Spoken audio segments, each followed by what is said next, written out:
उसके नीचे लिखा होगा वृंदावन के षट गोस्वामियों के प्रति। ठीक है, अभी देखती हूँ मतलब से।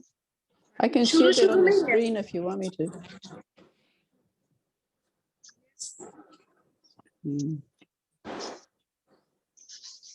हरे कृष्णा। माता जी कहाँ पे कह रहे हो? मिल ये गया लेकिन माता जी। This one. Can you see it? Yes. Yes माता जी, मिल गया मुझे। Okay. हरे कृष्ण माता जी, दंडवत प्रणाम। Hare Krishna Dandavat. समर्पण वृंदावन के षड्गज स्वामियों के प्रति। नाना शास्त्र विचारणौ गणिपुनौ सधर्म संस्थापकौ लोकानां हितकारिणौ त्रिभुवनौ मानौ शरणाकरौ राधा कृष्ण पदारविंद भजनानंदे मत्तलिकौ वंदे रूप सनातनौ रघुजुगौ श्रीजीव गोपालकौ। मैं श्री सनातन गोस्वामी, श्री रूप गोस्वामी, श्री रघुनाथ भट्ट गोस्वामी, श्री रघुनाथ दास गोस्वामी, श्री जीव गोस्वामी तथा श्री गोपाल भट्ट गोस्वामी, इन छठों गोस्वामियों को सादर नमस्कार करता हूँ, जो समस्त मानवों के लाभार्थ सनातन धर्म की स्थापना करने के उद्देश्य से समस्त शास्त्रों का आलोचनात्मक अध्ययन करने में परम निपुण है। इस तरह वे तीनों लोकों में समादरित है और शरण लेने के योग्य है, क्योंकि वे गोपी भाव में निमग्न रहकर राधा कृष्ण की दिव्य प्रेम भक्ति में लगे रहते हैं। Thank you. हरे कृष्ण माता जी, दंडवत प्रणाम। Hare Krishna Dandavat.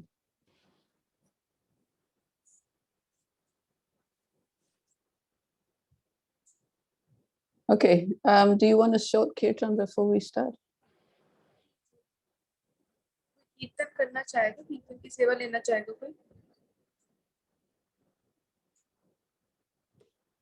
पीयूष प्रभु जी, आप करोगे कीर्तन? हाँ जी माता जी, मैं कर लेता हूँ।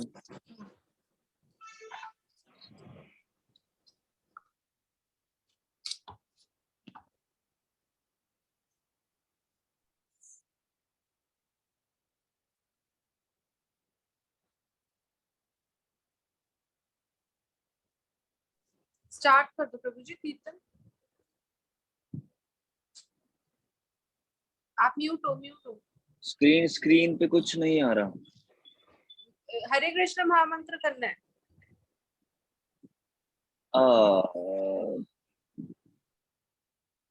मैं करती हूँ माता जी, उनको प्रॉब्लम है तो मैं कर लेती हूँ। मैं एक भजन कर लेती हूँ, ठीक है? ठीक है। जय श्री प्रभुपाद, जय श्री गुरुदेव। श्री कृष्ण चैतन्य प्रभु जीवे दया कोरी सपार्षद सिय धाम सह अवतारी।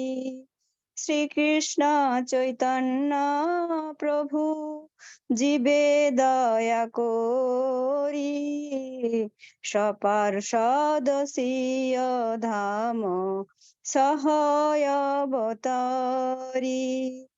अत्यंत दुर्लभ प्रेम करिबार दान शिखाय शरणागति भक्तेर प्राण। अत्यंत दुर्लभ प्रेम करिबार दान शिखाय शरणागति भक्तेर प्राण। दैन आत्मनिवेदन गोत्रित्रे वरण अवश्य रक्षिबे कृष्ण विश्वास पालन। दैन आत्मनिवेदन गोत्रित्रे वरण अवश्य रक्षिबे कृष्ण विश्वास पालन। भक्ति अनुकूल मात्र कार्ये रसिका भक्ति प्रतिकूल भाव बर्जनांगीकार षडंग शरणागति হইবে যাহার তাহার প্রার্থনা শুনে শ্রীনন্দ কুমার ষড়ঙ্গ শরণাগতি হইবে যাহার তাহার প্রার্থনা শুনে শ্রীনন্দ কুমার রূপ সনাতন পদে দন্তে তৃণক হরি ভকতি বিনোদ পদে দুহু পদ ধরি রূপ সনাতন পদে দন্তে তৃণক হরি ভকতি বিনোদ পদে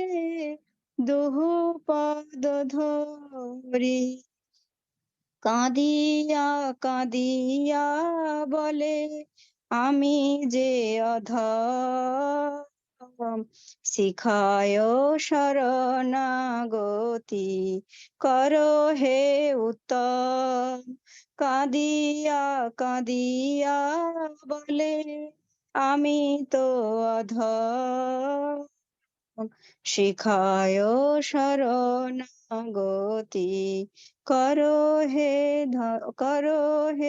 উত্তম শ্রীকৃষ্ণ চৈতন্য প্রভু জীবে দয়া করি সপার্ষদ সিয় ধাম সহ অবতরি হরে কৃষ্ণ কৃষ্ণ কৃষ্ণ হরে হরে হরে রাম রাম রাম হরে হরে হরে কৃষ্ণ মাতাজি হরে কৃষ্ণ দণ্ডবোধ প্রণাম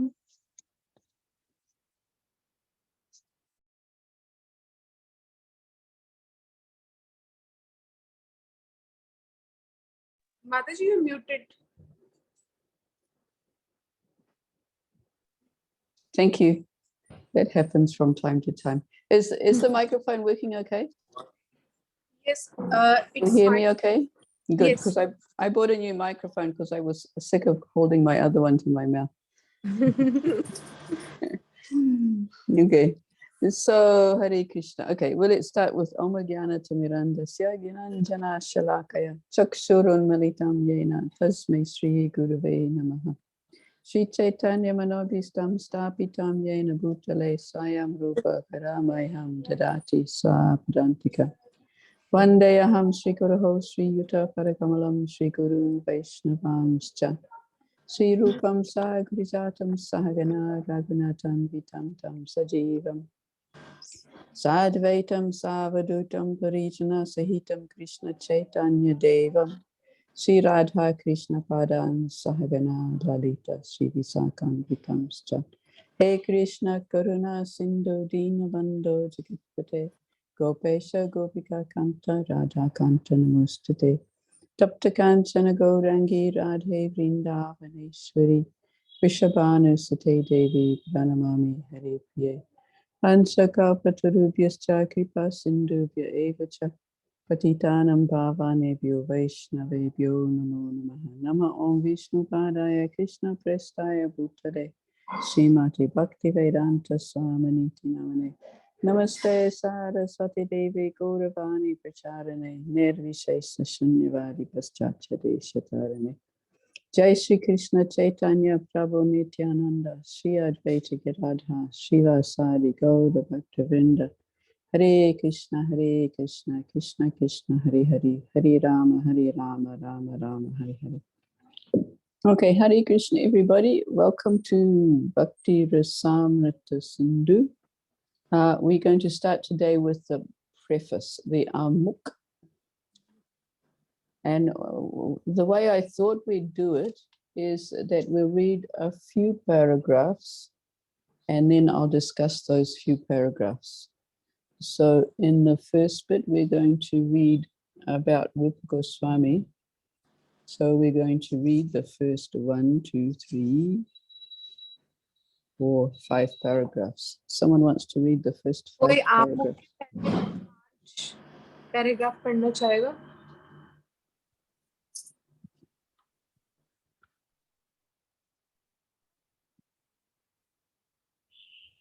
हरे कृष्ण माता जी, मैं पढ़ूं? Hare Krishna Prabhu.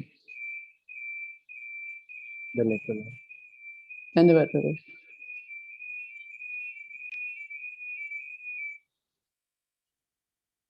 आमुख Shri Shrimad ऐसी भक्तिवेदांत स्वामी श्री प्रभुपाद जी की जय। प्रस्तुत ग्रंथ श्रील रूप गोस्वामी प्रभुपाद की संस्कृत रचना श्री भक्ति रसामृत सिंधु का संक्षिप्त अध्ययन है। वे उन षट गोस्वामियों में प्रमुख थे जो भगवान चैतन्य महाप्रभु के प्रत्यक्ष शिष्य थे। जब श्रील रूप गोस्वामी प्रभुपाद सर्वप्रथम चैतन्य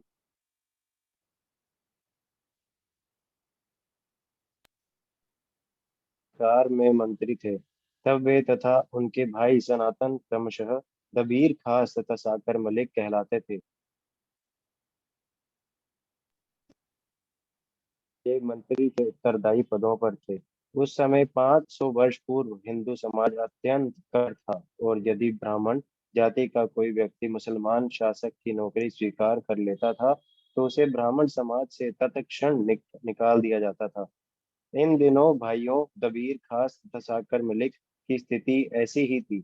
वे उच्च सारस्वत ब्राह्मण जाति के थे, किंतु हुसैन शाह की सरकार में मंत्री पद स्वीकार करने के कारण समाज से निकाल दिए गए थे। यह चैतन्य महाप्रभु की कृपा थी कि उन्होंने दोनों महापुरुषों को अपने शिष्य रूप में स्वीकार करके उन्हें गोस्वामियों के पद तक उठा दिया था, जो ब्राह्मण संस्कृति का सर्वोच्च पद है। इसी प्रकार चैतन्य महाप्रभु ने हरिदास ठाकुर को अपना शिष्य बना लिया, यद्यपि वे मुसलमान परिवार में जन्मे थे। बाद में उन्होंने उन्हें भगवान नाम के कीर्तन हरे कृष्ण कृष्ण कृष्ण हरे हरे, हरे राम राम राम हरे हरे का आचार्य बना दिया। भगवान चैतन्य का सिद्धांत सार्वभौम है। कृष्ण विज्ञान के ज्ञाता और भगवत भक्त को ब्राह्मण कुल में जन्म लेने वाले मनुष्य से भी उच्च माना जाता है। यह मूल सिद्धांत है जिसे सब वैदिक ग्रंथों में विशेषतया भगवत गीता तथा भक्ति अमृत सिंधु में भगवान चैतन्य के आंदोलन के सिद्धांत की अर्थात हर एक को शिक्षा देकर गोस्वामी पद तक उठने की शिक्षा दी गई है। चैतन्य महाप्रभु की भेंट दबीर खास तथा साकर मलिक नामक दोनों भाइयों से मालदा जिले के राम केली गांव में हुई थी। इसी भेंट के बाद दोनों भाइयों ने राजकीय नौकरी से अवकाश प्राप्त कर ही बाद में रूप गोस्वामी बने। उन्होंने अपने पद से अवकाश धन संग्रह किया था उसे वे अपने साथ लेते आए। चैतन्य चरितमृत में बतलाया गया है कि यह धन लाखों अशर्फियों के रूप में था और लाखों डॉलर के बराबर था और इससे एक बड़ी नाव भर गई थी। उन्होंने इस धन का आदर्श तौर पर विभाजन किया, जिसका अनुसरण विशेष रूप से भक्तों को और तथा सामान्य रूप से प्रत्येक मानव को करना चाहिए। उन्होंने अपने धन का 50% कृष्ण भावनामृत व्यक्तियों अर्थात ब्राह्मण तथा वैष्णवों में और 25% अपने संबंधियों में बांट दिया था तथा शेष 25% आपत्ति काल तथा निजी खर्च के लिए रखा। बाद में जब साकर मलिक ने भी अवकाश लेना चाहा तो नवाब अत्यधिक क्रुद्ध हुआ और उसने उन्हें जेल में डाल दिया, किंतु साकर मलिक ने अपने भाई के निजी धन का लाभ उठाया जो ग्रामीण साहूकार के यहाँ जमा था और इस तरह वे हुसैन शाह की जेल से बच निकले। बाद में ये शील सनातन गोस्वामी के नाम से प्रसिद्ध हुए। इस प्रकार दोनों भाई चैतन्य महाप्रभु के परिकर बन गए। श्री रूप गोस्वामी पहली बार प्रयाग में चैतन्य महाप्रभु से मिले और उस पावन नगरी के दशाश्वमेध घाट पर महाप्रभु ने लगातार 10 दिनों तक उन्हें उपदेश दिया। महाप्रभु ने रूप गोस्वामी को विशेष रूप से कृष्ण भावनामृत विज्ञान की शिक्षा दी। ये शिक्षाएं हमारी पुस्तक श्री चैतन्य महाप्रभु का शिक्षा अमृत में वर्णित है। बाद में श्रील रूप गोस्वामी प्रभुपाद ने महाप्रभु की इन शिक्षाओं को की व्याख्या विभिन्न शास्त्रों एवं वैदिक ग्रंथों के विपुल ज्ञान और प्रमाण के आधार पर की। शील श्रीनिवास आचार्य ने षड गोस्वामियों की स्तुति में बतलाया है कि वे सभी न केवल संस्कृत के उच्च कोटि के विद्वान थे, अपितु अरबी, फारसी जैसी विदेशी भाषाओं के भी विभिन्न विद्वान थे। उन्होंने वैदिक ज्ञान के प्रामाणिक सिद्धांतों के आधार पर चैतन्य महाप्रभु संप्रदाय की स्थापना करने के लिए वैदिक शास्त्रों का आलोचनात्मक अध्ययन किया। Thank you, Prabhu. All right. So, the Bhakti Rasamrita Sindhu, this preface, this Amuk that we're studying, has 3 basic topics. तो अभी हम जो ये आमुख पढ़ रहे हैं, इसके अंदर 3 विषय हैं जो जिनके बारे में चर्चा करी गई है। माता जी, your video is on hold. I don't know why. Maybe some network issue. Yes, it's fine now. Yeah, I think if I'm sliding it over so I can read off my database. I think that's what does it. Okay. I thought it was staying on, but okay, it's going on hold. Okay, because I've highlighted some parts of this text. Okay, so the 3 topics of the preface, we've just read through the first one, which is called The History of the Book and its Connection with Lord Chaitanya. तो पहला जो विषय है वो है इस पुस्तक का इतिहास और इस पुस्तक का किस प्रकार से चैतन्य महाप्रभु से संबंध है। So this is very important. Let me share this. Can I do this like this? Let me share the screen and go over to another picture.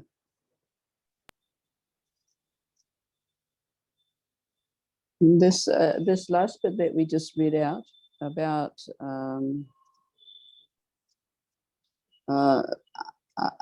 everything being done under Rupa Goswami and how we're known as Rupanugas. Got that in English somewhere. I can read it. The present Krishna consciousness movement is based on the authority of Srila Rupa Goswami, and therefore we're known as Rupanugas. So Rupanuga means Rupa Goswami, and Anuga means the following. So Rupanuga means the followers of Rupa Goswami. So this title has been given to us by Srila Prabhupada. This is the Hindi translation of what you just read, right? Yeah, this is the Hindi. Okay. वर्तमान कृष्ण भावनामृत आंदोलन भी श्रील रूप गोस्वामी प्रभुपाद के प्रतिकार पर आधारित है। अतएव हम श्रील रूप गोस्वामी प्रभुपाद के अनुयायी सामान्यतः रूपानुग नाम से जाने जाते हैं। श्रील रूप गोस्वामी ने अपने कृति भक्ति रसामृत सिंधु की रचना केवल हमारे ही लिए की है। जो लोग कृष्ण भावनामृत आंदोलन में लगे हुए हैं वह इस महान ग्रंथ का लाभ उठाकर कृष्ण भावनामृत में दृढ़ता से स्थित हो सकते हैं। Yeah, so it's very important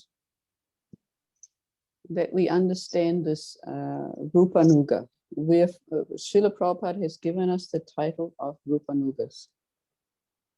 तो ये बहुत महत्वपूर्ण है कि हम समझे कि रूपानुगा कौन होते हैं, और प्रभुपाद ने हम सबको भी यही बताया गया कि हम सबको भी रूपानुग होने की उपाधि दी है, तो हमारे लिए समझना बहुत महत्वपूर्ण है। Now it's important because sometimes there are devotees try and get over enthusiastic, particularly about trying to over promote Srila Prabhupada, and there is a sort of a habit going around at the moment to call us Prabhupada Anugas. तो हमें थोड़ा ध्यान पूर्वक रहना चाहिए। कुछ भक्त ऐसे हैं जो बहुत ज्यादा उत्साही हैं प्रभुपाद का प्रचार करने में, प्रभुपाद के बारे में लोगों को बताने में, और हमारे ही संस्था में कुछ ऐसे लोग चल रहे हैं जो खुद को प्रभुपाद अनुगस कहते हैं। But we need to understand this whole system of Guru Parampara, and Prabhupada is is presented us so many books in the English language, but what he's giving us is the teachings of the parampara and particularly of Rupa Goswami. तो हमें समझना चाहिए अपनी गुरु परंपरा को। प्रभुपाद ने हमें बहुत सारी पुस्तकें दी हैं, अलग अलग भाषा में, अंग्रेजी में भी और हिंदी में भी प्रभुपाद ने बहुत कुछ लिखा है। तो प्रभुपाद हमें उन पुस्तकों के माध्यम से गुरु परंपरा के बारे में ही समझाना चाह रहे हैं, और खास करके रूप गोस्वामी के बारे में। So basically, we're in the Brahma Madhva Gauriya Sampradaya. It originated from Madhvacharya, who got it from Brahma and through Vyasadeva. तो हमें समझना चाहिए कि हम जिस संप्रदाय में हैं उसका नाम है ब्रह्म माधव गौड़ीय संप्रदाय, जो कि मध्वाचार्य से आती है। और मध्वाचार्य को कहाँ से आई थी? ब्रह्मा जी से, जिनको जो व्यासदेव से भी आ रही है परंपरा। But the philosophy that we have learned from Chaitanya Mahaprabhu is not the same as that is taught by Madhvacharya. तो जो भी चीजें हमें महाप्रभु ने बताई है और जो चीज मध्वाचार्य ने बताई है, वो दोनों चीजें एक नहीं है। So the parampara started to have this sub branch of the Gauriya Madhva parampara from Chaitanya Mahaprabhu's grand spiritual master Madhavendra Puri. तो फिर यहाँ से हमारे पास गौड़ीय संप्रदाय, गौड़ीय परंपरा शुरू हुई, जो कि इसी परंपरा से निकलते हुए जो महाप्रभु के दादा गुरु हुए एक तरीके से, जो कि माधवेंद्र पुरी थे, उनसे आती है। So Madhavendra Puri was the first of the acharyas who was aspiring for Goloka Vrindavan Prem. तो मध्वेंद्र पुरी जो है वो ऐसे पहले आचार्य थे जो गोलोक वृंदावन के प्रेम की इच्छा रखते थे। And so Chaitanya Mahaprabhu in his youth was a scholar. He was a scholar, and he would argue with people. He was a pandit. It was only after he met his spiritual master Ishvara Puri, who's the disciple of Madhavendra Puri, that he became endowed with love of Godhead, Krishna Prem. तो जो महाप्रभु हैं वो पंडित होते थे और वो बहुत ज्यादा बहस करते थे लोगों से और उनको तर्क देते थे और हर चीज समझाना चाहते थे लोगों को।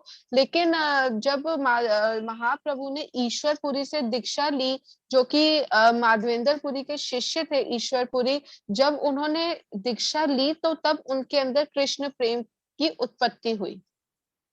So this system of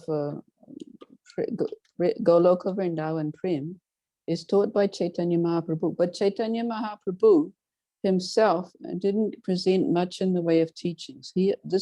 What we've just listened to is 10 days he spent in Prayag at Dashashvamedha Ghat, where he taught Rupa Goswami the science of devotional service. तो महाप्रभु ने बहुत ज्यादा गोलोक प्रेम के बारे में प्रचार नहीं किया, बहुत ज्यादा शिक्षाएं नहीं दी। जो हमें ज्यादातर देखने को मिलता है वो यही है कि 10 दिन उन्होंने प्रयागराज में दशाश्वमेध घाट पे शिक्षा दी थी। So this Gauriya Madhva Sampradaya started basically with Chaitanya Mahaprabhu, but our Sampradaya Acharya is Rupa Goswami. तो ये जो गौड़ीय मठ संप्रदाय है ये महाप्रभु के द्वारा शुरू तो हुआ था, लेकिन जो हमारे संप्रदाय के आचार्य हैं वो श्रीला रूप गोस्वामी है। And ISKCON is not different from the Gauriya Madhva Sampradaya. We're still part of the Gauriya Madhva Sampradaya. तो जो ISKCON है वो गौड़ीय मठ संप्रदाय से अलग नहीं है, हम उसी का हिस्सा हैं। So Prabhupada made sure to teach us not to wander here and there for teachings. We're not to wander to his god brothers for teachings, because he told us that if there was any little difference in the teachings, we'd just get confused. तो प्रभुपाद ने कहा कि बहुत ज्यादा आपको इधर उधर दौड़ने की जरूरत नहीं है शिक्षाएं लेने के लिए, किसी और के पास जाने की जरूरत नहीं और ना ही मेरे गुरु भाइयों के पास जाने की जरूरत है। ऐसा उन्होंने इसलिए बोला कि जरा सा भी किसी के कुछ शिक्षा देने में फर्क आया तो प्रभुपाद का कहना है कि हम असमंजस में पड़ जाएंगे। But that doesn't mean that we're to commit aparads against other members of the Gauriya Sampradaya. पर इसका मतलब ये नहीं कि प्रभुपाद हमें कह रहे हैं कि दूसरे जो लोग हैं, भक्त हैं गौड़ीय दूसरे संप्रदाय के, उनके प्रति हम अपराध करें। So that's our basic point is coming from here, is that we are Rupa Nugas. Rupa Goswami is our Sampradaya Acharya, and he, as described here, he is what Chaitanya Mahaprabhu has taught him in Prayag in 10 days. Then Rupa Goswami very elaborately studied the scriptures and presented these teachings with all scriptural references. तो हमारे जो आचार्य हैं वो रूप गोस्वामी और महाप्रभु ने प्रयाग में 10 दिन रूप गोस्वामी को शिक्षाएं दी थी, और वही जो शिक्षाएं हैं वो रूप गोस्वामी हमारे सामने प्रस्तुत कर रहे हैं उसी तरीके से. And later Lord Chaitanya also taught Sanatana Goswami for 2 months in Varanasi, and a lot of that has come out in the Hari Bhakti Vilas. उसके बाद वाराणसी में भी चैतन्य महाप्रभु ने सनातन गोस्वामी को शिक्षाएं दी थी, और वो भी हमारे सामने अब आती हैं. Okay, does anyone have any questions about this? Because this is an important thing for us to understand. तो अभी किसी को कोई प्रश्न आ रहा है इस चीज में, क्योंकि ये हमारे लिए महत्वपूर्ण चीज है समझने के लिए.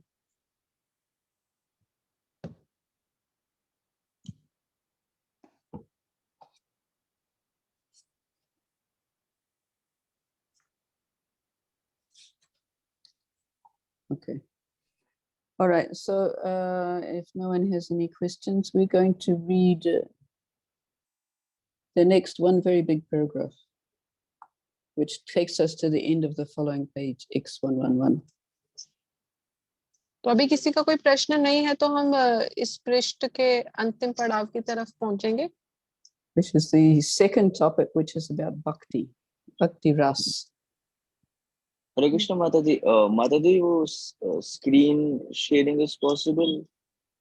I cannot share in Hindi. I can only share in English. I've got the Hindi book in front of me, but it's very difficult to share it. Okay, okay, Mataji. आपके पास भक्ति रसामृत सिंधु नहीं है? Mataji.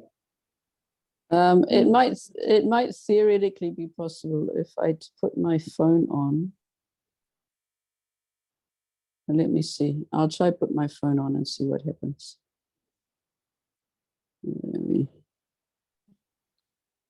No issues, Mataji. I'll ask him to purchase for next week. We can go like this. Because we can give you a summary in Hindi, but it'll be only a summary of the main points. We can't give you the whole book. We're also referring to Danu Daras. Oops. Got it. Let me just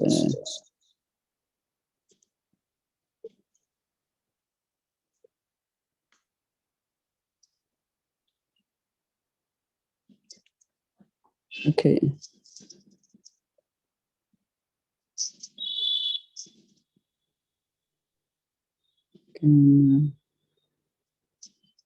Okay, other way around. There it is.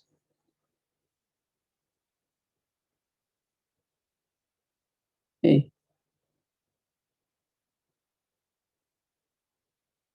My camera won't turn around.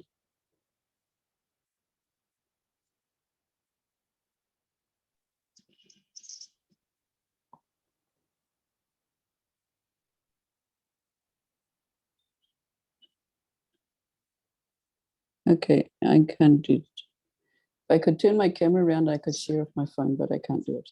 So we'll just have to.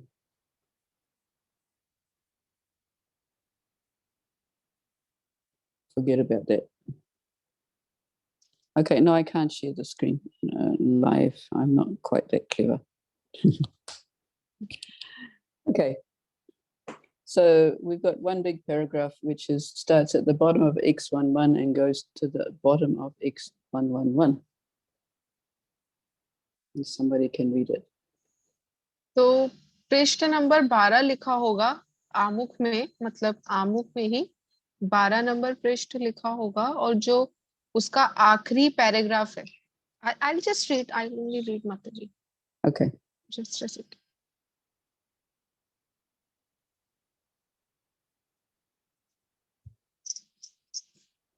तो ये जो 12 number पृष्ठ है आमुख का, ये ऐसे दिखेगा। Just show the numeric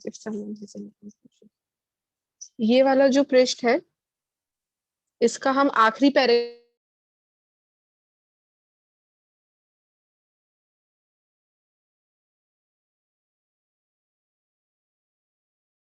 भक्ति का अर्थ है प्रीति पूर्वक सेवा। प्रत्येक सेवक का कोई न कोई आकर्षक गुण होता है जो सेवक को उन्नति के मार्ग में आगे धकेलता रहता है। हम में से हर व्यक्ति इस संसार में किसी न किसी सेवा में निरंतर लगा हुआ है और ऐसी सेवा से प्राप्त होने वाले आनंद उसकी प्रेरणा का कार्य करता है। एक गृहस्थ अपनी पत्नी तथा संतान के स्नेह से प्रेरित होकर अहर्निश कार्य करता है। इसी प्रकार एक परोपकारी बृहत्तर परिवार के प्रेम के कारण और एक राष्ट्रवादी अपने देश तथा देशवासियों के हित के कारण कार्य करता है। वह शक्ति जो एक परोपकारी, एक गृहस्थ तथा एक राष्ट्रवादी को प्रेरित करती है, वह रस कहलाती है, जिसका स्वाद अत्यंत मधुर होता है। भक्ति रस संसारी कर्मियों द्वारा भोगे जाने वाले रस से सर्वथा भिन्न होता है। संसारी कर्मी जन एक विशेष प्रकार के रस का आस्वादन करने के लिए अहर्निश कठिन श्रम करते हैं, जिसे इंद्रिय तृप्ति कहते हैं। चूंकि संसारी रस का स्वाद अधिक नहीं ठहरता, अतएव संसारी कर्मी जन अपने भोग की स्थिति को सदा बदल सकते हैं। एक व्यापारी सारे सप्ताह कार्य करके संतुष्ट नहीं होता, अतएव वह सप्ताहांत में परिवर्तन की इच्छा से ऐसे स्थान को जाना चाहता है जहां वह अपने व्यापार के कार्यों को भुला सके। तत्पश्चात विस्मृति में सप्ताहांत बिताने के बाद वह अपनी स्थिति को बदल कर पुनः अपने उसी मूल व्यापार के कार्यों में जुट जाता है। भौतिक कार्यकलाप का अर्थ है कुछ काल तक किसी विशेष परिस्थिति को स्वीकार करके फिर उसे बदल देना। इस तरह आगा पीछा करने की स्थिति भोग त्याग कहलाती है, जिसका अर्थ है बारी बारी से इंद्रिय भोग तथा परित्याग की स्थिति। जीव का ना तो इंद्रिय भोग की स्थिति में लगातार बने रह सकना स्वाभाविक है, ना ही परित्याग में। परिवर्तन निरंतर होता रहता है और हम अपनी नित्य स्वाभाविक स्थिति के कारण किसी एक स्थिति में सुखी नहीं रह पाते। इंद्रिय तृप्ति दीर्घ काल तक नहीं चलती, अतएव यह चपल सुख कहलाती है। उदाहरणार्थ सामान्य गृहस्थ अहर्निश कठोर कार्य करते हुए अपने परिवार के सदस्यों को सुख साधन प्रदान करने में सफल होता है, जिससे उसे एक प्रकार का रस मिलता है, किंतु उसके भौतिक सुख की सारी प्रगति उसके शरीर के अंत होने पर उसके शरीर के साथ ही समाप्त हो जाती है। अतएव नास्तिक व्यक्तियों के लिए मृत्यु ईश्वर की प्रतिनिधि स्वरूप है। भक्त ईश्वर की उपस्थिति का अनुभव भक्ति के द्वारा करता है, किंतु नास्तिक ईश्वर की उपस्थिति का अनुभव मृत्यु के रूप में करता है। मृत्यु के साथ सब कुछ समाप्त हो जाता है और मनुष्य को नवीन परिस्थिति में जीवन का नया अध्याय शुरू करना होता है, जो पहले वाले से उच्च भी हो सकता है अथवा निम्न भी। कर्म के किसी भी क्षेत्र में, चाहे वे राजनीतिक हो, सामाजिक, राष्ट्रीय अथवा अंतरराष्ट्रीय, हमारे कर्मों का फल हमारे जीवन के साथ समाप्त हो जाएगा, यह निश्चित है। Good, thank you. So Prabhupada is introducing the topic of rasa.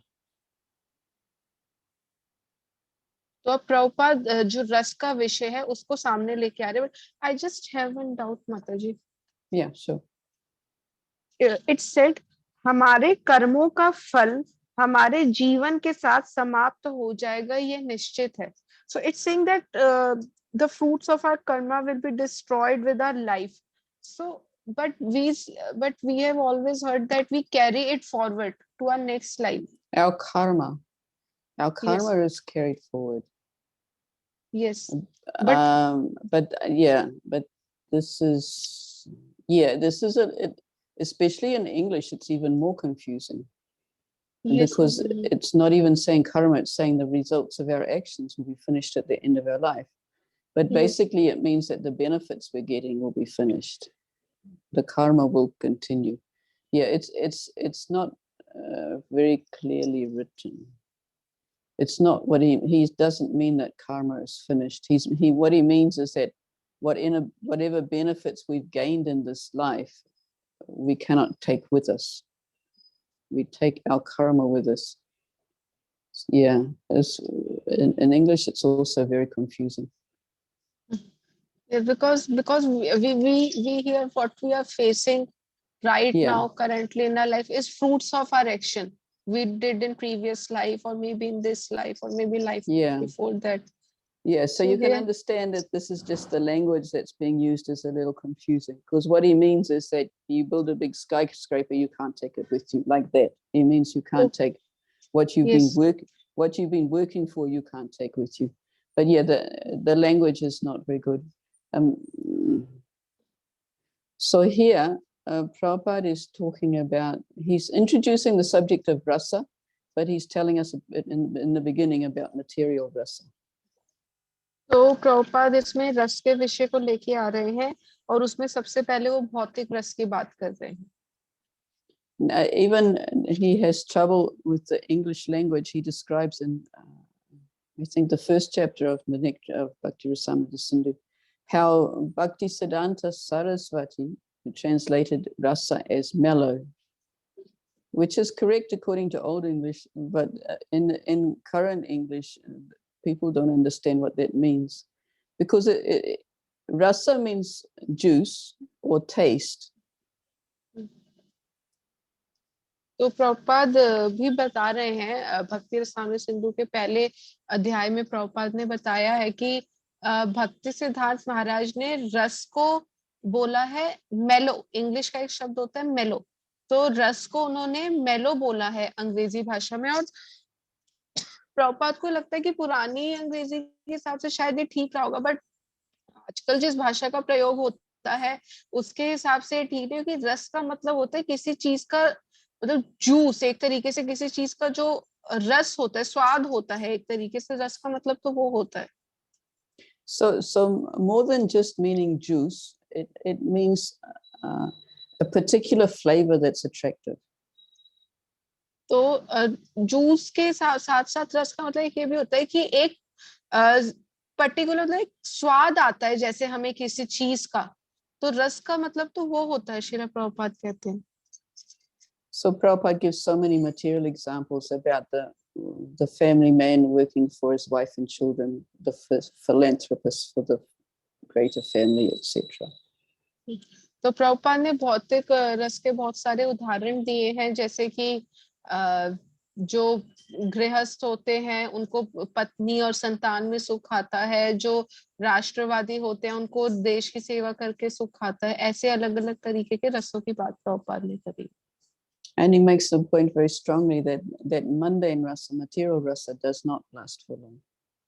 और प्रभुपाद ने ये भी बहुत साफ तरीके से बता दिया है यहाँ पे कि ये जो भौतिक रस है ये बहुत लंबे समय तक नहीं टिकता. And he introduces the two Sanskrit terms. One is bhoga tyag, which means some enjoyment and some renunciation. तो प्रभुपाद ने दो चीजें और बताई. भोग त्याग मतलब जैसे कि कुछ चीजों का रस लेना और कुछ चीजों को त्याग देना. And so for most people who are working in a job, it means working all week long, doing something you don't like just to get money is called tyag. And then you have a weekend off where you can enjoy that money with your family, and it's called bhoga. तो इसके अंदर बता रहे हैं प्रभुपाद, जैसे कि जो व्यक्ति नौकरी करता है वो पूरा हफ्ता अपने आराम को त्यागता है और पैसे कमाने जाता है, तो उसको बोला जाता है त्याग.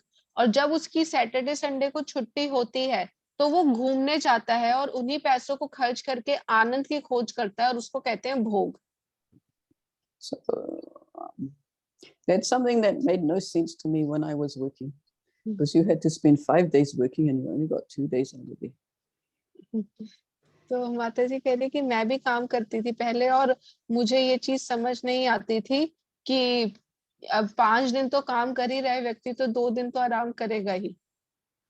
And so, I mean, that's what brought me to Krishna consciousness, because I couldn't understand this idea of bhoga tyag. माधुरी कह रही कि मैं तब नई थी कृष्ण भावनामृत में, तो मैं नहीं समझ सकती थी भोग त्याग का मतलब। Okay, and the second Sanskrit term Prabhupada introduces is called Chapala Sukha, or flickering happiness. तो प्रभुपाद ने जो और दूसरा शब्द प्रयोग किया है वो है चपल सुख, मतलब जो आने जाना सुख होता है थोड़ी देर के लिए।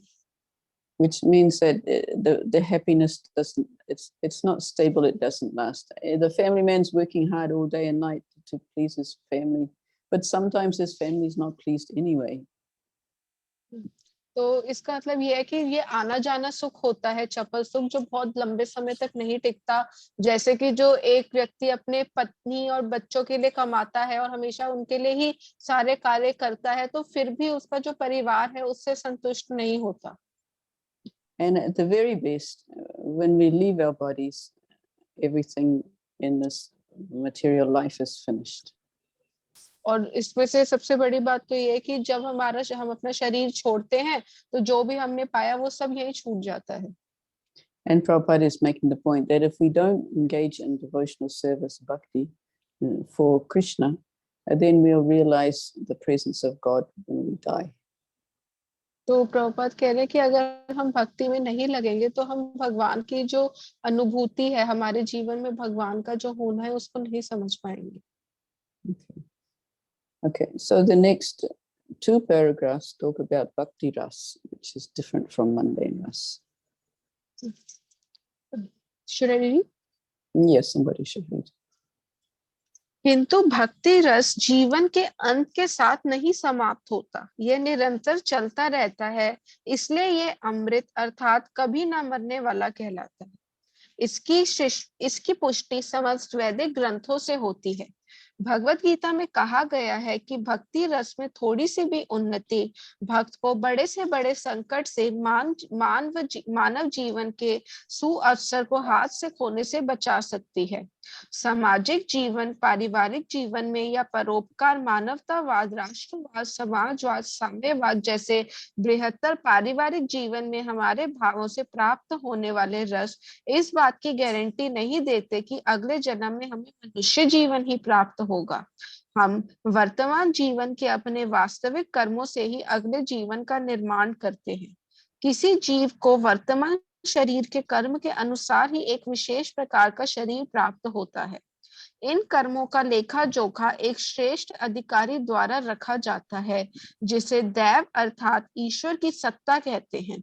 भगवत गीता में इस दैव की व्याख्या हर वस्तु के प्रधान कारण के रूप में की गई है और श्रीमद् भागवत में कहा गया है कि मनुष्य अपने अगले शरीर को दैवने त्रेण द्वारा अर्थात भगवान की सत्ता के निरीक्षण द्वारा प्राप्त करता है। सामान्य अर्थ में दैव भाग्य कहलाता है। यह दैव निरीक्षण हमें 84 लाख योनियों में से चुनकर कोई शरीर प्रदान करता है। यह चुनाव हम पर निर्भर नहीं करता, अपितु हमारे दैव भाग्य के अनुसार प्रदत्त होता है। यदि हमारा शरीर इस समय कृष्ण भावनामृत में के कार्यों में लगा है तो कम से कम गारंटी तो है कि अगले जीवन में हमें मनुष्य का शरीर प्राप्त हो सकेगा। कृष्ण भावनामृत में लगा हुआ व्यक्ति भक्ति योग के मार्ग को पूरा ना कर पाने पर भी मानव समाज के उच्च वर्गों में जन्म लेता है, जिससे वह स्वतः कृष्ण भावनामृत में प्रगति कर सके। अतएव कृष्ण भावनामृत में सारे प्रामाणिक कार्य अमृत अर्थात स्थायी हैं। भक्ति रसामृत सिंधु का यही विषय है।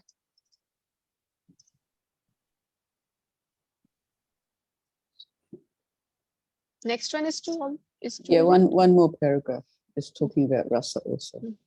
रीना मेहता माता जी, आप पढ़ोगे ये वाला पैराग्राफ? हरे कृष्णा माता जनों प्रणाम। धन्यवाद। श्री प्रभुपाद की जय। भक्ति रस में नित्य तल्लीनता को भक्ति रसामृत सिंधु का गंभीर अध्ययन करके समझा जा सकता है। भक्ति रस या कृष्ण भावना अमृत ग्रहण करने से चिंता मुक्त शुभ जीवन प्राप्त होगा और दिव्य जीवन का वर मिलेगा, जिससे मुक्ति का महत्व घट जाता है। भक्ति रस मुक्ति की भावना उत्पन्न करने में आत्मनिर्भर है, क्योंकि ये भगवान कृष्ण के ध्यान को आकृष्ट करता है। सामान्यतः नवदीक्षित भक्तगण कृष्ण या ईश्वर का दर्शन करने के लिए उत्सुक रहते हैं, किंतु ईश्वर को हम अपनी वर्तमान कुंठित भौतिक इंद्रियों से नहीं देख सकते। जो भक्ति की निधि विधि भक्ति रसामृत सिंधु में संस्तुत की गई है, वह मनुष्य को भौतिक जीवन स्तर से आध्यात्मिक स्तर तक क्रमशः ऊपर उठाने वाली है। जहाँ भक्त समस्त उपाधियों से शुद्ध हो जाता है, तब भक्ति रस के निरंतर संपर्क में रहने से इंद्रियां निष्कलुष हो जाती हैं, और जब शुद्ध इंद्रियों को भगवान की सेवा में लगाया जाता है तो मनुष्य भक्ति रसामय जीवन में स्थित हो जाता है, और इस दिव्य भक्ति रस अवस्था में संपन्न किया गया कोई कार्य शाश्वत रूप से आस्वादनीय बन सकता है। जब कोई इस तरह से भक्ति में लगता है तो सारे रस शाश्वत बन जाते हैं। प्रारंभ में आचार्य के निदर्शन में विद्वानों के अनुसार प्रशिक्षण दिया जाता है, और धीरे धीरे जब कोई ऊपर उठ जाता है तो भक्ति रागानुगा भक्ति में परिणत हो जाती है, जैसा कि इस पुस्तक में बतलाया जाएगा।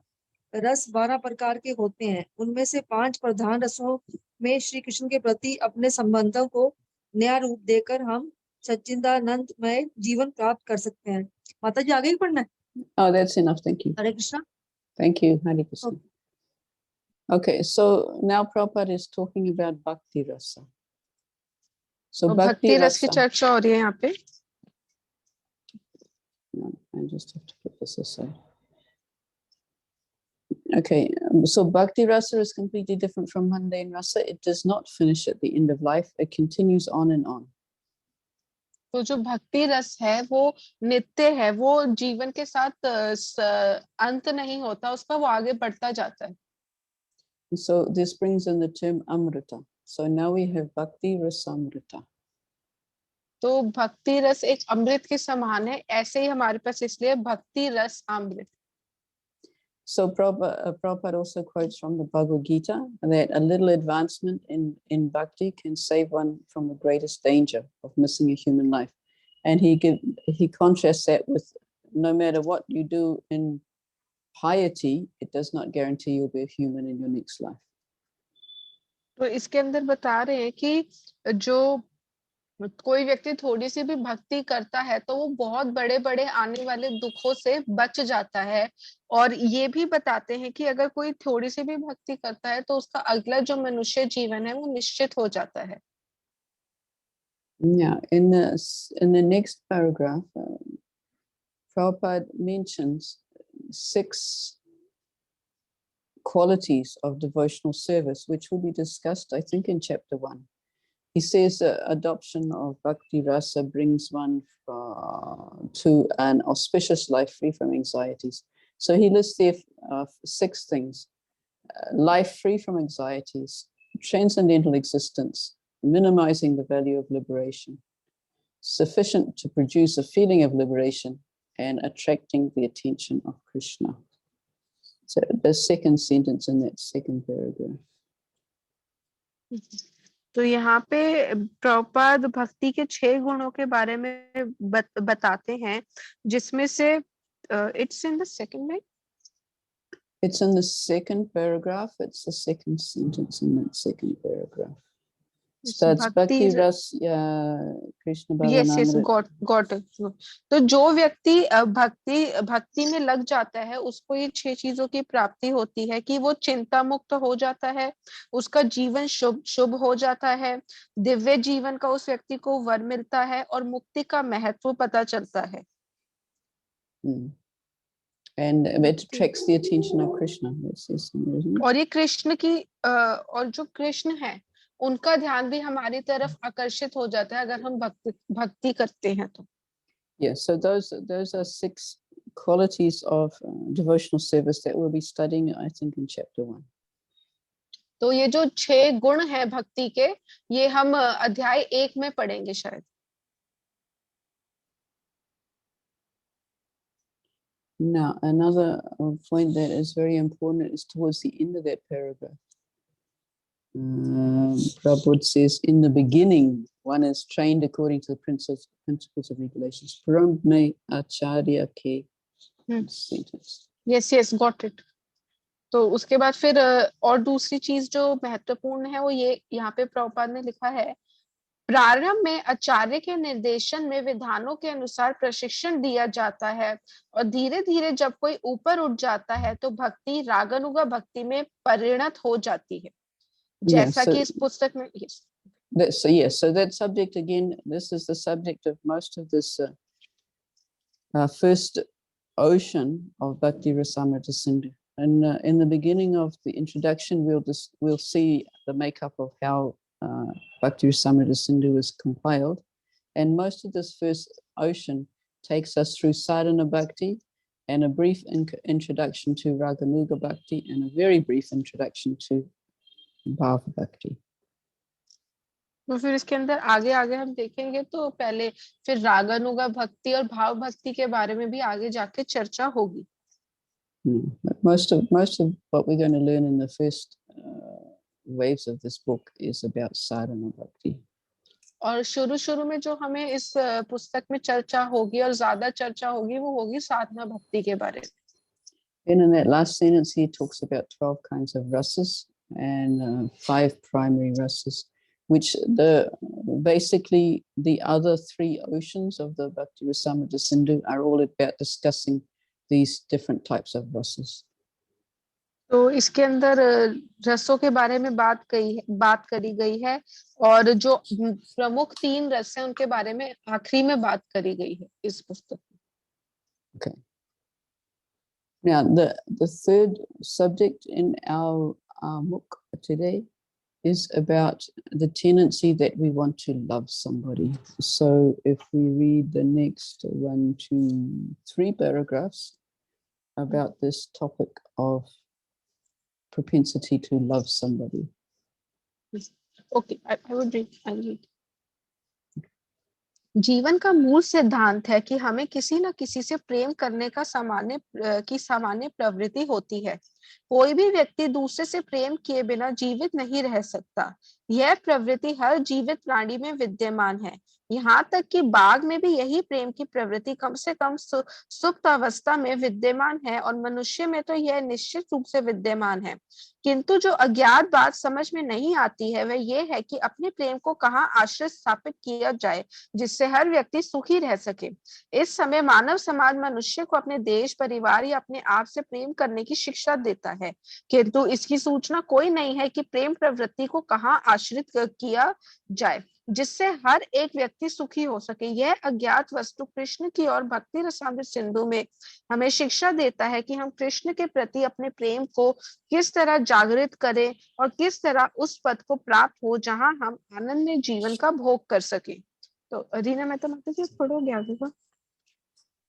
हरे कृष्णा माता की तरफ Hare Krishna. श्रील प्रभुपाद की जय. प्रारंभिक अवस्था में बालक अपने माता पिता को प्यार करता है, फिर अपने भाइयों तथा बहनों को प्यार करता है और ज्यों-ज्यों वह प्रतिदिन बढ़ता जाता है अपने परिवार, समाज, जाति, देश, राष्ट्र, यहाँ तक कि समग्र मानव समाज को प्यार करने लगता है. लेकिन सारे मानव समाज के से प्रेम करके भी प्रेम की प्रवृत्ति तुष्ट नहीं होती और ये प्रेम की प्रवृत्ति तब तक अधूरी रहती है जब तक हम ये नहीं जान लेते कि परम प्रिय कौन है. हमारा प्रेम तभी पूर्णतः तुष्ट हो सकता है जब इसे कृष्ण में स्थित किया जाए. यही सार है भक्ति रसामृत सिंधु का, जो हमें 5 विभिन्न दिव्य रसों में कृष्ण से प्रेम करना सिखाता है. हमारी प्रेम प्रवृत्ति इसी तरह निस्तार पाती है जिस तरह प्रकाश या वायु का कंपन फैलता है, किंतु हमें ये पता नहीं चलता कि इसका अंत कहाँ है. भक्ति रसामृत सिंधु कृष्ण से प्रेम करने की सरल विधि प्रदान करके हमें हर जीव से प्रेम करने से के विज्ञान की शिक्षा देता है. हम मानव समाज में संयुक्त राष्ट्र जैसे महान प्रयासों के द्वारा भी शांति तथा एकता स्थापित करने में असफल रहे हैं क्योंकि हमें सही विधि का यथार्थ ज्ञान नहीं है. विधि अत्यंत सरल है किंतु मनुष्य को इसे ठंडे मस्तिष्क से समझना होता है. भक्ति रसा अमृत सिंधु सारे मनुष्यों को ये शिक्षा देता है कि भगवान कृष्ण से प्रेम करने की सरल तथा सहज विधि को किस तरह प्रयुक्त किया जाए. यदि हम कृष्ण से प्रेम करना सीख लें तो इसके साथ साथ सहज ही हर जीव से प्रेम करना सरल हो जाए. ये वृक्ष की जड़ को सींचने या पेट को भोजन पहुंचाने के समान है. वृक्ष की जड़ को सींचना या पेट को भोजन पहुंचाना सार्वभौम रूप से वैज्ञानिक एवं व्यावहारिक है. जैसा कि हम सबों का अनुभव कहता है, हर व्यक्ति जानता है कि जब हम कोई वस्तु खाते हैं अर्थात अपने पेट में कुछ पहुंचाते हैं तो इस क्रिया से उत्पन्न ऊर्जा झट से सारे शरीर में वितरित हो जाती है।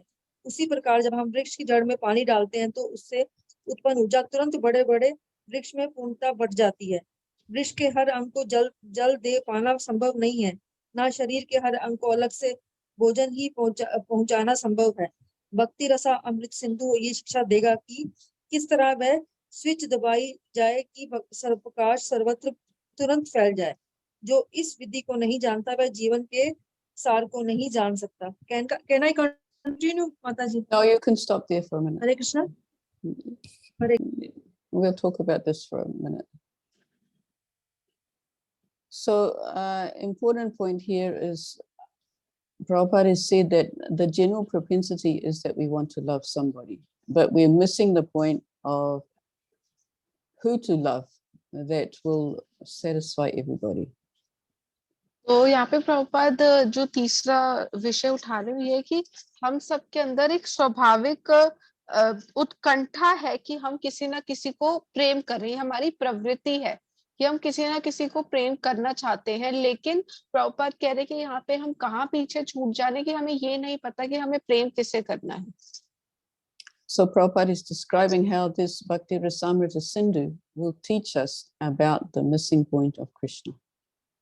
तो इसके अंदर फिर प्रभुपाद बता रहे कि जो कृष्ण हमारे जीवन में जो चीज छूट रही है उसके बारे में बताया जाएगा भक्ति रसामृत सिंधु में।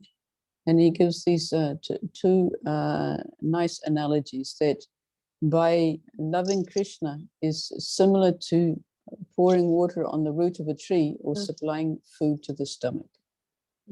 तो यहाँ पे बहुत अच्छे दो उदाहरण भी दिए हैं शिला प्रभुपाद ने। शिला प्रभुपाद कह रहे हैं कि कृष्ण को प्रेम करना उसके समान है जैसे कि आपने वृक्ष की जड़ में पानी दे दिया या फिर अपने पेट को खाना दे दिया। So sometimes people give these examples in class. They like to be a little graphic and say, if you try and put the mango in your ear, you're not going to get any benefit at all.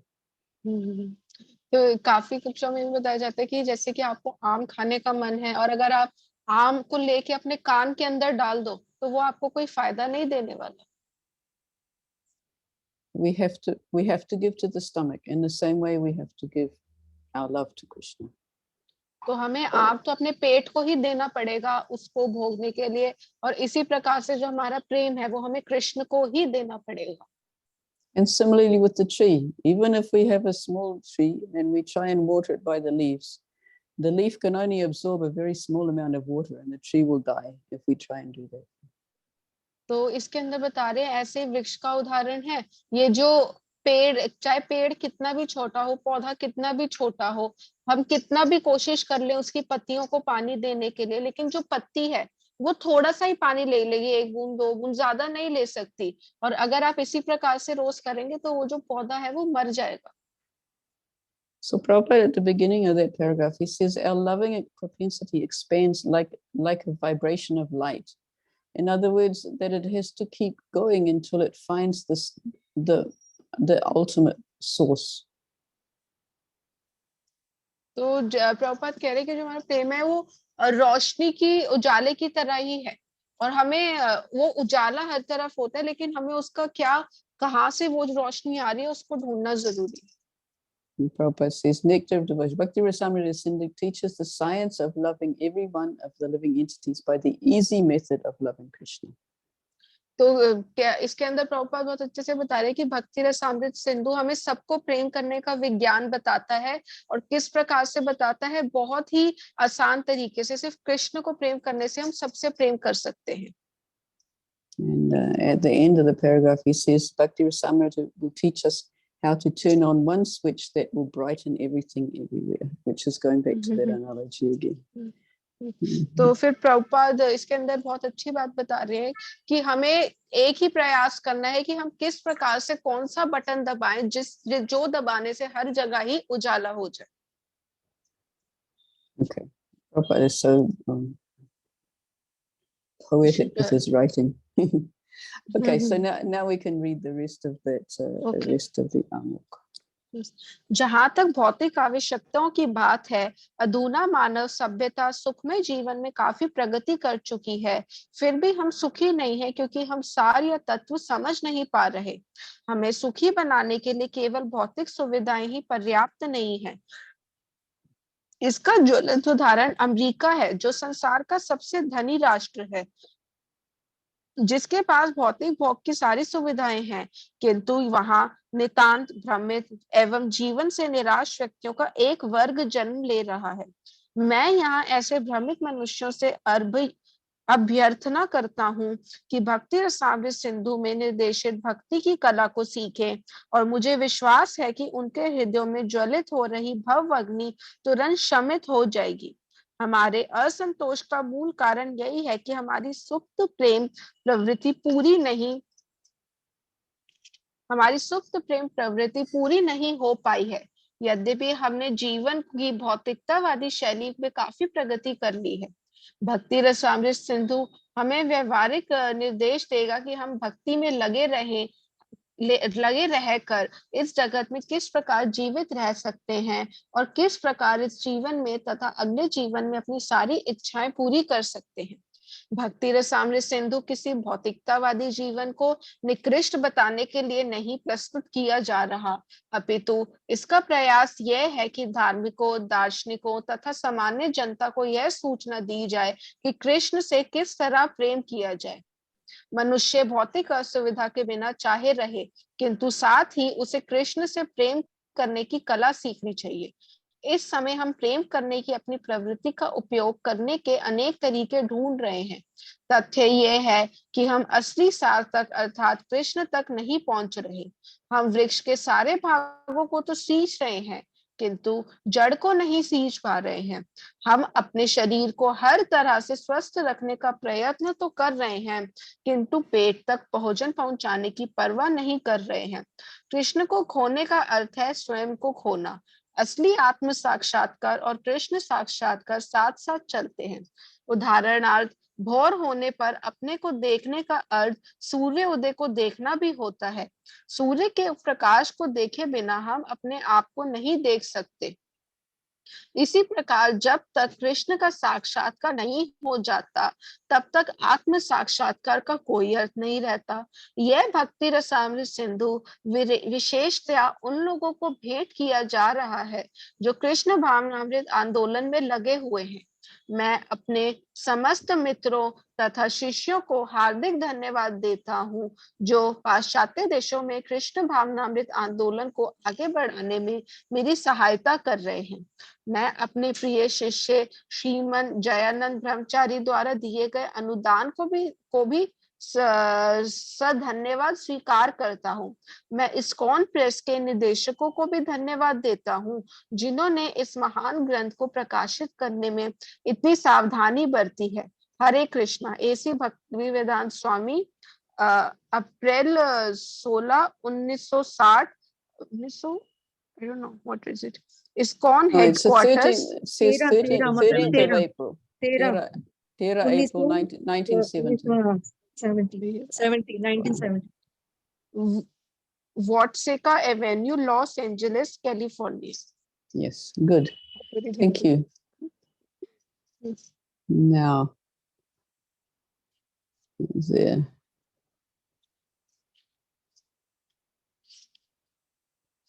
Okay.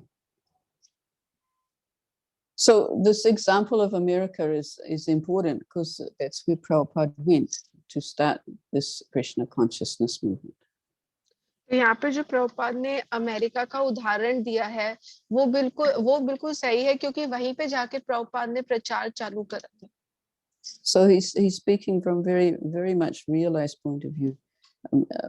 Prior to him going to America, Bhaktisiddhanta Saraswati had sent some disciples overseas and they'd gone to England. तो अपने साक्षात्कार का अनुभव बता रहे हैं प्रभुपाद, और प्रभुपाद के जाने से पहले भक्ति सिद्धांत महाराज ने अपने कुछ शिष्यों को इंग्लैंड भी भेजा था। But they spent a lot of Bhaktisiddhanta's money, but they were not able to make any disciples or make any progress. तो उन्होंने भक्ति सिद्धांत महाराज को बहुत सारी लक्ष्मी तो खर्च कर दी थी, लेकिन वहां पे वो कोई शिष्य नहीं बना पाए थे उनका। And so Prabhupada understood where they were going wrong. They were trying to preach to the influential people of society, the well-off people. तो प्रभुपाद को समझ आया कि वो कहाँ गलती कर रहे थे। वो लोग क्या कर रहे थे कि वो जो बहुत अमीर लोग हैं और जो बहुत प्रसिद्ध लोग हैं उनको प्रचार करने का प्रयास कर रहे थे। So it said that in London, Bon Maharaj was actually approached by one of the lords there and said, "Can you make me a brahmana?" And Bon Maharaj said yes. तो वहां पे जब बॉन महाराज इंग्लैंड में गए थे तो वहां पे उनको किसी वहां के किसी लॉर्ड वॉर्ड बोलते हैं, वहां पे उन्होंने किसी ने उनको बोला है क्या तो मुझे ब्राह्मण बना सकते हो? तो बॉन महाराज ने कहा हाँ। Bon Maharaj said, "All you have to do is stop drinking, and you have to stop illicit sex, and you have to stop gambling, and you have to stop intoxication, whatever the other one is. Number 4. Which one did I miss? Meat eating." तो उसके अंदर बॉन महाराज ने उनको कहा कि आप ब्राह्मण बन सकते हो, आपको सिर्फ 4 नियमों का पालन करना है। और बॉन ने 4 नियम बताए। And this Lord just said, "Impossible." तो उस व्यक्ति ने कहा कि यह तो संभव ही नहीं है। But when Prabhupada got to America, America was extremely well off materially. The whole country was very prosperous. तो जब प्रभुपाद अमेरिका गए तो वहां पे जो भौतिक दृष्टि से देखा जाए तो वो जो देश है वो बहुत अच्छा था, बहुत उन्नति कर रहा था। But the people Prabhupada found who were listening to him were the children of these well-off parents who could see that their parents had made so much of money and so much of progress and had so many material comforts, but they still weren't happy.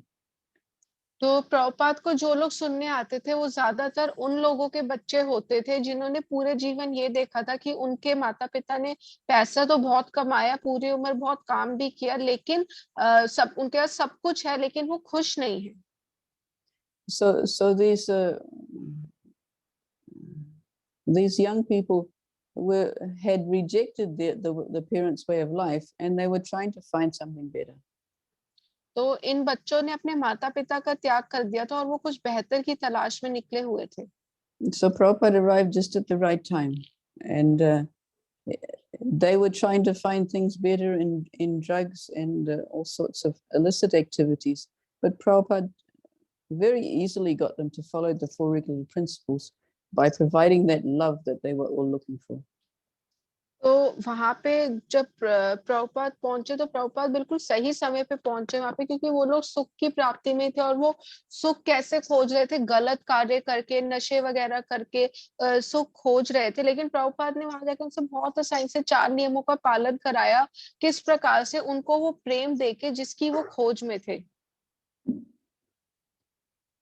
So Prabhupada's saying that he's not trying to condemn anybody, but he's trying to get information how everybody can be happy by loving Krishna.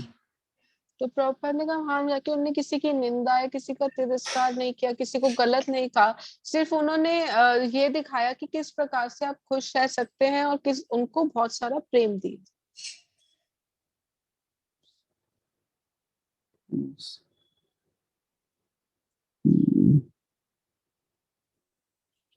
And then in that very last paragraph, something that's for us, the first sentence, nectar of devotion is especially presented for persons who are now engaged in the Krishna consciousness movement.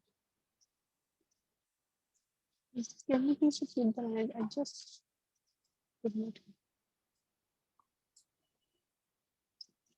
Mataji, can you please repeat the last line? Okay, so it's the first sentence of the very last paragraph. Ye bhakti rasamrita sindhu visheshataya. Yes, got it. तो यहाँ पे बता रहे हैं कि जो भक्ति रसामृत सिंधु है ये विशेषतर उन लोगों को भेंट किया जा रहा है जो कृष्ण भावनामृत आंदोलन में लगे हुए। So it's especially meant for us. Now, when I was studying my Bhakti Shastri,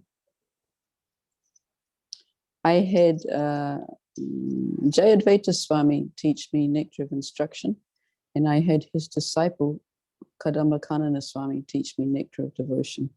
So Jayadvaita Swami was one of Prabhupada's editors when in the publishing of books.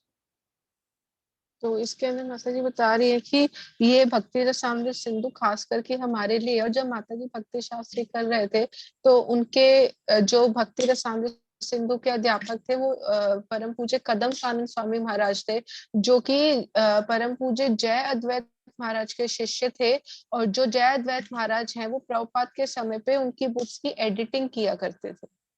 So when Jayadvaita Swami was introducing Upadeshamrita, he was telling the story of when Prabhupada was printing that book. And so Prabhupada came to Jayadvaita Swami and said to Jayadvaita Swami, how many copies of this book do you think we should publish?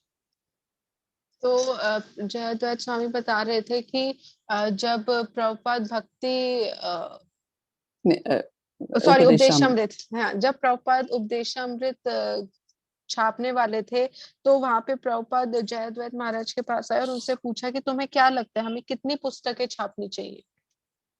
So Jayadvaita Swami said, he replied, oh, it looks like a book of instructions for devotees, so maybe 5 or 10,000. तो जयद्वैत महाराज ने कहा कि ये तो भक्तों के लिए निर्देशिका की तरह लगती है, तो लगभग 5-10 हजार हम छाप सकते हैं. Prabhupada said, no, I want you to print 1 million copies. तो प्रभुपाद ने कहा कि नहीं, मैं चाहता हूँ कि तुम 1 लाख पुस्तकें छापो. And he said, everybody should be reading this book. और फिर प्रभुपाद ने कहा कि सबको ये पुस्तक पढ़नी चाहिए. So on the surface, even the Nectar of Instruction looks like a book that's for devotees, but Prabhupada wanted this given everywhere because it doesn't encourage anybody to become pious and to become good citizens. तो इसके अंदर बताया जा रहा है कि वो पुस्तक की तरह लगती तो है, लेकिन वो सबको ही उत्साह देती है कि वे अच्छे व्यक्ति बने, अच्छे नागरिक बने इस चीज को. And it introduces them to Krishna consciousness. और फिर हमें कृष्ण भावनामृत आंदोलन से भी मतलब उनसे हमारा इंट्रोडक्शन कराती है, मिलन कराती है एक तरीके से कृष्ण भावनामृत से. But here, Prabhupada is telling us that Bhakti Rasamrita Sindhu is especially presented for persons who are already starting in the Krishna consciousness movement. तो लेकिन प्रभुपाद कह रहे कि जो भक्ति रसामृत सिंधु है वो उन लोगों के लिए है जो पहले से ही कृष्ण भावनामृत आंदोलन में आ चुके हैं. So let's go full screen so I can see you. All right, so that's the end of today's class. Does anyone have any comments or questions or clarifications? तो अभी आज की कक्षा यहीं पे अंत होती है, तो किसी को कुछ बात करनी है, कुछ प्रश्न करना है, कोई टीका टिप्पणी है तो बता सकते.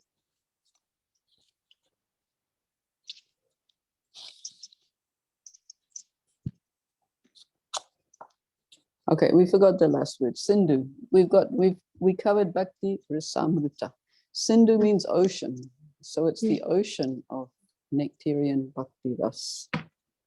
तो हमने बात की थी कि जो भक्ति का रस है वो अमृत के समान है, इसलिए हमारे पास भक्ति रसामृत है और आगे सिंधु लगा है. सिंधु का मतलब है सागर, तो ये भक्ति के रस के अमृत का सागर है. In English, Prabhupada shortened it and just put nectar of devotion. तो अगर हम अंग्रेजी में देखें तो इसको नेक्टर ऑफ डिवोशन कहते हैं. Okay, Bilva Mangatako Manasi Ganga have a question. Her hand is up. Please ask. हरे कृष्ण माता जी, दंडवत प्रणाम. माता जी, मैं मानसी गंगा देवी दासी बोल रही हूँ. मेरा क्वेश्चन ये है कि प्रभुपाद ने जो 6 गुण बताया है, एक चिंता मुक्त, ये वाला दोबारा रिपीट कर दीजिए प्लीज. माता जी ये बुक में लिखा हुआ है. Yeah, so we'll get them in detail coming into I think it's chapter 1. Page number 14 है जो XIV लिखा है, जहाँ पे पेज नंबर 14 बोलेंगे जिसको हम आमुख का 14 नंबर पेज, उसमें आखिरी जो पैराग्राफ है उसके अंदर लिखा है माता जी, भक्ति रस में नित्य तल्लीनता को भक्ति रसामृत सिंधु का गंभीर अध्ययन करके समझा जा सकता है। मिल गया क्या? यस माता जी, मिल गया। तो उसके आगे लिखे भक्ति रस या कृष्ण भावनामृत ग्रहण करने से, यहाँ से स्टार्ट है माता जी। Yeah. So this comes up in chapter 1, and the Sanskrit terms are Kleshagni, Subhada, Mokshalaga, Tukrit, Sudurlabha, Skandrananda Visheshatma, and Krishna Karsani. We'll be studying that when we get to chapter 1, but first we've got an introduction. तो ये पहले chapter में भी हमें पाई जाएंगी ये सारी चीजें, बहुत डिटेल में हम इस पे चर्चा करेंगे। So the introduction actually starts what Rupa Goswami has written. The introduction includes the Mangalacharan and the first verses of Rupa Goswami's.